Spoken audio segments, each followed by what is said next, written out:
Name is Mike Thomas. I'm a native Washingtonian. Been living here all my life. I've been in Bloomingdale since 2008. These storms, they come quickly, and the flooding happens quickly. I could hear the rain starting, and I began to hear something banging against my front door. I raised the shade and looked out, and I saw a neighbor.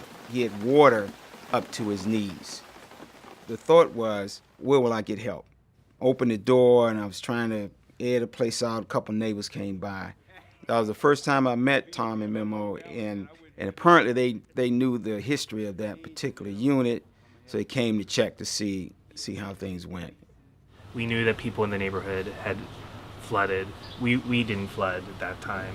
He was already on his doorstep. He was trying to get some of the water out of his house. You know, if it wasn't really for people around him helping him clean it out, he couldn't have done it on his own. We just all kind of did what we felt had to be done, which is get the water out of there. They were the first two to show up, and actually didn't just show up to look and see the damage. They showed up to help. I was really impressed with that. My feelings went from frustration, maybe a little bit of depression, to like, wow, you know, these guys, they're gonna help me. They're of a different culture, different race, but that didn't get in the way. And as a result of that, we developed a friendship.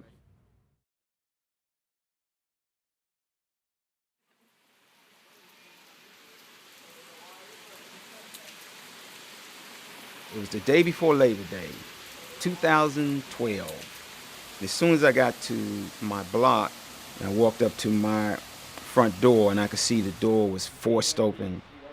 So it was about a gap like that from the pressure outside. As you can see, it was just stripping the paint right off the wall. It was close to 4 feet of water in my place. The couches were topped over. All of the furniture was at the front door. It was a horrifying sight. The thing is that I wasn't the only one. Everybody's trying to figure out how they're going to, clean this mess up. People came down, they brought water, they brought food, they brought buckets. Clay is a lot like Tom and Memo because he's very helpful. And he's known for that. Most of the neighbors around there know him like that. So his son does the same thing. You remember when you were talking to the news and you directed several of them to come over and talk to me, which actually brought a lot of attention to the problem. This is just a natural thing for me. I just like to help people.